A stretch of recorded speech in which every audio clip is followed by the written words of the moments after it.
Welcome, Aquarius. So you have chosen a Celtic cross today, and we are going to let Spirit speak through the Celtic cross. I'm clearing the energy using some Palo Santo. I know a lot of you use this because a lot of you, I read for using those little $25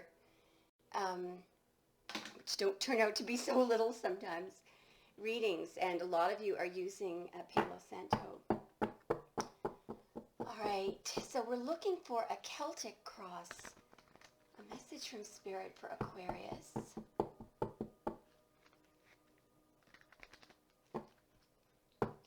We're looking for the message for the fixed air signs, please, for our fixed air signs. Begin on January 21, 22, 23, 24, 25, 26, 27, 28, 29, 30, 31, February 1, February 2, February 3, February 4, February 5, February 6, February 7, February 8, February 9, February 10, February 11, February 12, February 13, February 14, February 15, February 16, February 17, February 18, right up to midnight. Night. What do we have for Aquarius? I think we're just going to start right now. Issue. Wow. I think I'm gonna face them my way so I can concentrate, if you don't mind. Challenge. Wow. This is going to be really interesting. One of your major arcana cards just came out as the challenge. I have to meditate on that for a moment. Wow. This is really fascinating. I'm going to just flash the outcome, okay? 1, 2, 3. So you can't really see it. Oh, wow. This is really going to be interesting. Okay. Now, bottom of the deck. Well, there you are. I'm not sure if that's you yet, but it could be because it's an air sign being very decisive. All right.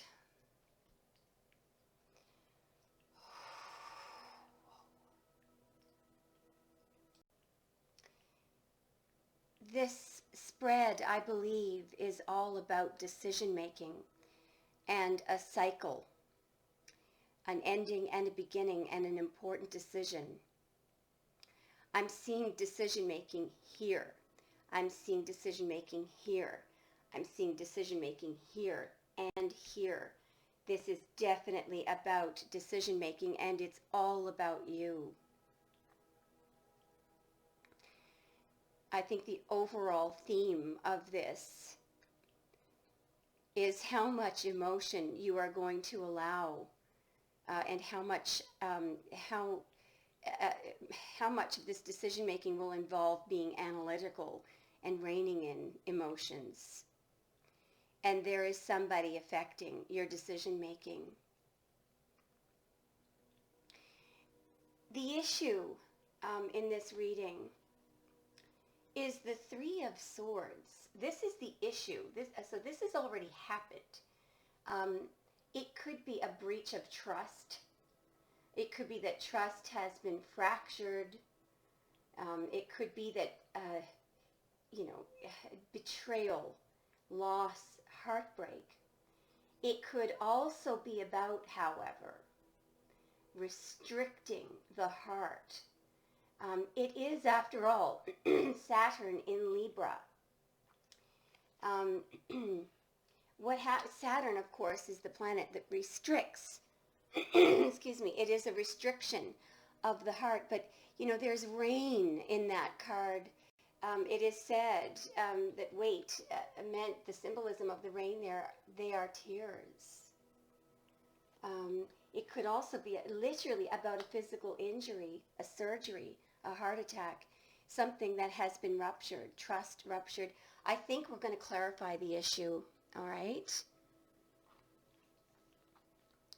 And I usually talk about the challenge while I clarify the issue, so I will. The challenge, and I can't help but notice, the challenge, is you. It's you beginning anew, I feel, because we have the Fool.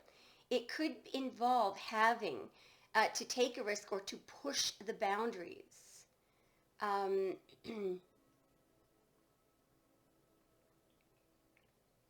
What is absolutely fascinating about this reading is that in the recent past, we have an ending. The challenge is a new beginning. So what's challenging you is a new beginning after this Libra, after this Saturn in Libra. What is Saturn in Libra here, please? What is Saturn in Libra for Aquarius here, please? I may get a couple of splits for this. Why is the Three of Swords the issue here for Aquarius? Show us, please. Okay, I'm getting three things. Yeah. Wow, wow, wow. So something has ended, I feel. Quite simply, something has ended because you found out, I believe, about, on a very mundane level, it could be about a third party or a karmic, or that somebody was committed to something. But I do believe the ending, this has already occurred. The challenge for you here is to start anew, I believe. All right? However, I am going to clarify the challenge as well. What did I just do with this deck? Did something. Sorry, guys. Sorry about this. Good grief. All right, I think we have it put back together. All right, why do we have Aquarius's Major Arcana card here as the challenge? I may be being overly... I'm kind of doing what you guys do now. I'm analyzing probably a little too much. Ah! All right, so we have a King of Earth and the Five of Pentacles. So I feel that this is heavily related to the issue. I believe that what's happened is either you have ghosted, your king or your queen, the court card there, or they have ghosted you. It could have been, it's related to this ending, I feel, and this fractured trust, fractured heart, or something. Trust has been fractured. Something has been ruptured here. It could just be your faith, your feelings. What just fell out? Yeah, I feel like it involved, news that came in. All right. Crowning the reading, wow. We have Venus in Virgo, so Virgo could also be important. So far we have Libra, Aquarius, and Virgo, and any earth sign, Taurus, Virgo, Capricorn so far. And Sagittarius just came into the picture with the Eight of Wands, but here we have Venus in Virgo. I believe that this is you, all right? This woman, the woman in this card, stands alone. She is able to live alone, and not just live alone, but everybody loves to be with her, in her company. She is very self-sufficient. She's warm. I call her the it girl, the it woman. She's the one that everybody admires and looks up to. She does not have to be wealthy, but she is wealthy in and of her own right because she has everything that she needs. Everything that she has, she built up on her own. She even trained this falcon. You might wonder why she has a little glove. Well, a large glove. It looks like the gloves that you would wear, if you were hand washing dishes, which a lot of people do still. I know that my mother does. I do. Okay, so that falcon there, she may be getting ready to release it. Traditionally, in this card, she's trained the falcon to hunt for her. It took her 2 years to train the falcon, as you can see. So you may, this may be about you taking a risk and to be self-sufficient. If it does, boy, are you ever going to succeed. Now, here comes the decision making. The subconscious energies, again, we have more Libra energy. This is Moon in Libra. It is traditionally called Lord of Restored Peace. So it could be that you are restoring peace. But the whole idea of this card is inner vision. So it is not, I can see, this could be part of your challenge. Because I know, you guys are air signs. A lot of you are extremely brainy and analytical. But at the same time, you're very spiritual. So when you want to tune in to your spiritual side, a lot of you may actually have to do this to shut out what you're seeing, what you're hearing, to tell people to get away and go somewhere alone and meditate at 4 a.m. That's what she's doing. But she's looking inward and she's relying on her inward vision. And interestingly, this woman, her intuition is dead on. And it could be that your intuition was more correct than anything. All right? Don't forget that at the bottom of the deck, we have a decision being made in the opposite way. This person is using pure intellect, no intuition and no heart to make a decision. It is a Gemini, by the way. It's not you. This woman is also, using swords here, but she is using them to guard her intuition and to rely on intuition, all right? One ought not to come near this person while they are tuning into their intuition, because one of those swords may come down and you will get hurt if you come near, Aquarius, while they are trying to rely on their intuition. You all, you may have been in a situation, I find this too, when I'm trying to sort out what's going on around me, I often meditate, and I find that just as I'm on the precipice of figuring out something, somebody, calls or texts or bangs on the door. It's like people have a radar for when you're about to figure out what they're actually up to, and they have to disturb you, But I believe that in tapping into your intuition, you are going to arrive at the correct answer, and peace will be restored. In the recent past, we have the World. I am going to clarify this. I find it fascinating. This is the last card in the major arcana.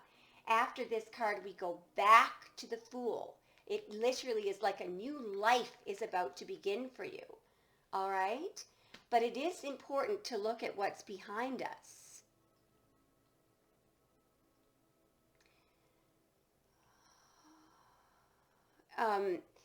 Perhaps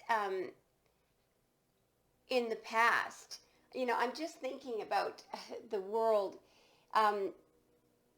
This is almost like a little crest. And in fact, in Christian art, there is something called I think it's called the tetramorph. In the 4 corners, instead of having these 4 here, of course, we have the 4 fixed signs. The lion is Leo, the bull is Taurus. The man, believe it or not, up here is Aquarius. A lot of people think that the eagle is Aquarius. It's not. The eagle is Scorpio. But in Christian art, something that looked like this, the tetramorph, in the 4 corners, they had the 4 apostles. They did still look like animals, but in Christian art, they were supposed to represent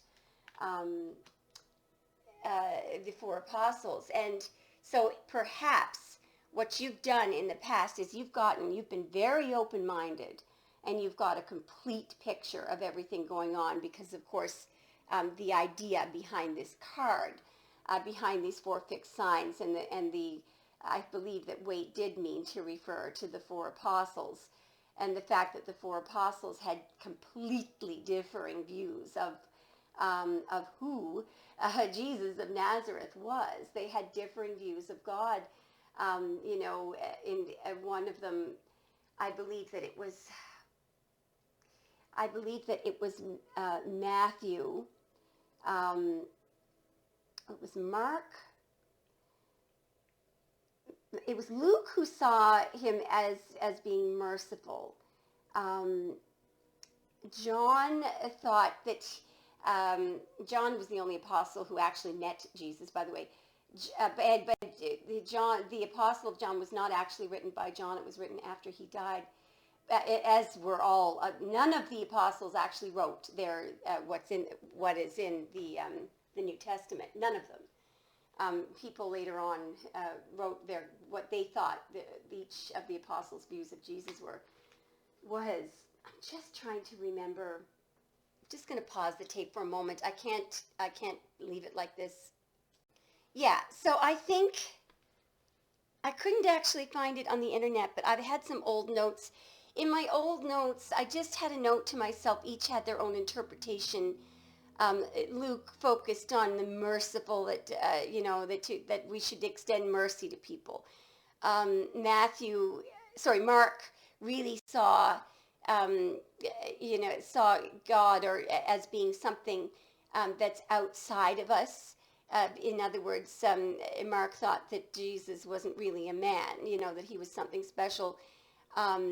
Matthew was just simply obsessed with Moses and just thought that Jesus was just giving us a different version or a newer version, refreshing everything that Moses taught. But John actually knew him, and John, I think, had the most modern version, and that was that we can all be powerful healers. I think that the modern interpretations have all found that Matthew, Mark, and Luke, they've sort of grouped them together, and that was sort of the God is outside of us version, that God is something greater. The newer version is that we are all powerful. So it could be that you put all this, behind you, that you no longer worship your person. You realize that everything that you need, you have within you. You've gone through some sort of a spiritual completion back there. But what's really interesting is the near future. You have a major victory coming up in the Chariot here.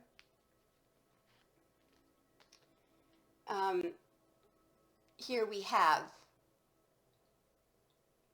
the seventh major arcana card. It's related to victory.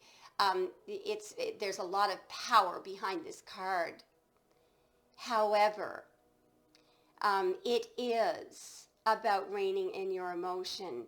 What you see here is the man in a chariot. You see horses.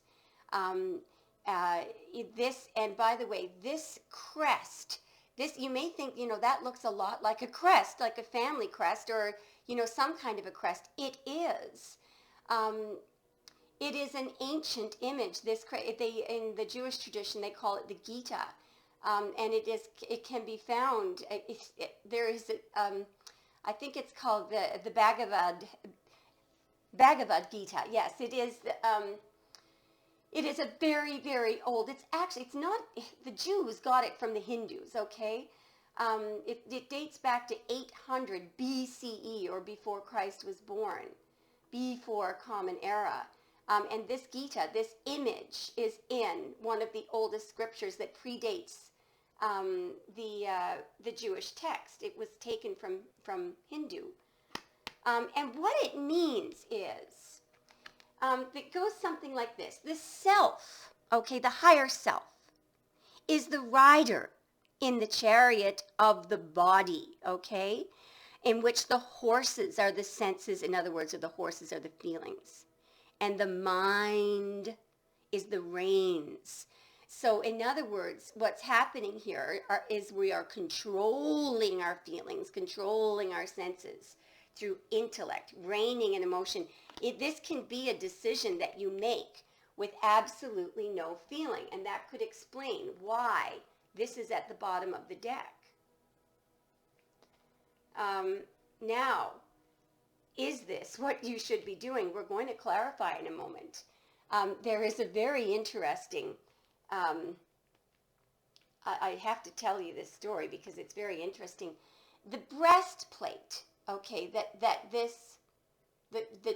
rider, the chariot who is driving, do you see the crescent moons on his shoulders? One is happy, one is sad, And you can see the breastplate there, right? Sorry, I got to pull back for a moment. Now, on his, I'm going to call it a skirt there. But if you count what's on his, there's 5 things on that belt, and there should be 12 jewels there on his skirt, and I'll tell you where that comes from. Going back again to when we had Jewish priests. So they were not rabbis back then. They all actually called them the high priests, Jewish Hebrew high priests, all right? They would wear a breastplate like this called a hoshin. Now, I'll tell you how old this is. It was back when the first temple still existed in Jerusalem. A very, very long time ago. We're looking at about 800 BCE, possibly much earlier than that. Sorry, I think it is. And there would be a ceremony where the high priest, or the Hebrew high priest, would wear this breastplate, the hoshin. The king of the Jews would be standing behind him. There would be the Ark of the Covenant. And the high priest would have these two, they were rocks, or sometimes it was a plate, okay, that had 12 symbols in them, and much like what's on the skirt. And these 12 things represented 12 groups of Jews. It's called it Shabtai Yeshua, I think. I'm not sure about that. But anyway, so they had this little ceremony where the priest would figure out whether or not something was right or wrong or good, for the Jewish people, and they would try to make a decision. Now, when the first temple was torn down, they stopped doing that ceremony. But the point is, they are decisions made without spirit. I mean, here they were using these two stones. They weren't relying anymore, on spirituality. They were asking with the 2 crescent moons that one of them represented guilty, the other innocent, urine and fumen, and one would outweigh the other. This is how they would make the decision, because they didn't rely on their own spirituality. They would make the decision through this, using the light in the Ark of the Covenant. They stopped doing it after the first temple was torn down. I just want to get a card for whether or not this form of decision making is going to work for you. Can we have a card to clarify? Because sometimes this is necessary, Okay, we're going to get a split here. Wow. I think I know what's going on. Whoa. So this choice that you're making has to do with whether or not, if you are male Aquarius, you may be choosing between 2 women, or if you're the male energy, 2 female energies. You could be female, choosing between 2 females. Interesting. If you're a female, you may be deciding whether or not you're going to forgive somebody, or stay in a connection like this. I mean, some people can function in these connections. They can. Amazing. I now see why you may have to rein in the emotions. This could be a very obviously heartbreaking decision for you. And your challenge is this new start. All right. I don't know because I know what the outcome is. I think I know what you're going to decide. Your tools. I'm just going to say this because I'm going to say what's coming are to make what is, I think, in your mind, a ruthless decision. Now, I don't mean that in a mean way. I mean that you may have to just bear down and make a decision. This could also be acquiescing to somebody else's decision. I'm not sure. In some way, this is a tool. But obviously, it is a tool to make a decision. You may have somebody else's whole world in your hands when you're doing this. The outside influences, I think this is either you or your person. It's an emperor, but it is stability. One thing that this card screams is stability. All right, so that's a good thing. Your hopes and fears, I believe that your hope is that you just know what's going on, which you always do, Aquarius. You are the Page of Swords. You're the ultimate spy. Your fear may be that someone is a little too curious about what you're doing, or that someone is going to figure out what you're doing. Now, Aquarius, I am confused by the ending. So maybe in the comments you can help me out with it. This is very interesting. The ending is the Wheel of Fortune.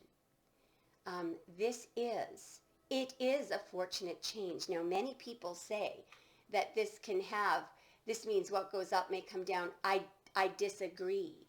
I believe that the Wheel of Fortune is always a good change, or an opportunity for a good change. But the thing about this is this just happens. It's coming in. In this position, what I am seeing is that this is going to happen. There is a lot about rotation here. As you all know, the Tetragrammaton is in that wheel. The word Hashem is in that wheel. The Tetragrammaton is there. So is Torah. So is Rota, for rotation. I do believe that there are forces that are trying to turn back the clock. Do you see the serpent there? Trying to turn this in a counterclockwise direction. But of course, the wheel always turns. This is always a favorable change. I think that we're going to clarify the outcome is rather ambiguous right now, because we have the Wheel of Fortune as the outcome and an ending that has already occurred. I know what's in your mind. Some of you are thinking, does this mean instead of moving on, I'm going back into the karmic cycle? You may decide to do that. You may decide to do that. Perhaps your purpose on this earth is to stay in the wheel for one more round to help someone else out with a spiritual lesson. I don't know. Let's find out. Can we please clarify the end result of this reading? Why is the wheel here? Why is the Wheel of Fortune here as our outcome? Why? Show me. Not getting it split yet. Why is the Wheel of Fortune here for Aquarius as the outcome? Why is the Wheel of Fortune here as the outcome for Aquarius? It's there, Aquarius. Drum roll, get ready. Wow. Amazing. I believe this is a to be continued. And I think what's going on is that somebody, here we have you having to sit down again. We now have this, you turning inward to your inner vision again. And the reason why you're doing this, I've got to see what's under here. Whoa. The Emperor is here twice. Aquarius, I believe that the outside influences is really overpowering you here. There is a strong presence that wants to keep you in this wheel. Boy, is there ever. And what this person is doing is they are attempting to confuse you. All right? This is the Seven of Cups. It is Venus in Scorpio. This person is looking at glitter. All right? The reason why they cannot make a decision is everything looks too good. There's a lot of glitter up there. And the danger is that I think that, if you choose the glitter, of course, this is what the Emperor wants you to do, because then he gets you back, in that Wheel of Fortune. Aquarius, I am just going to leave it at this. Oh, look at this. Wow.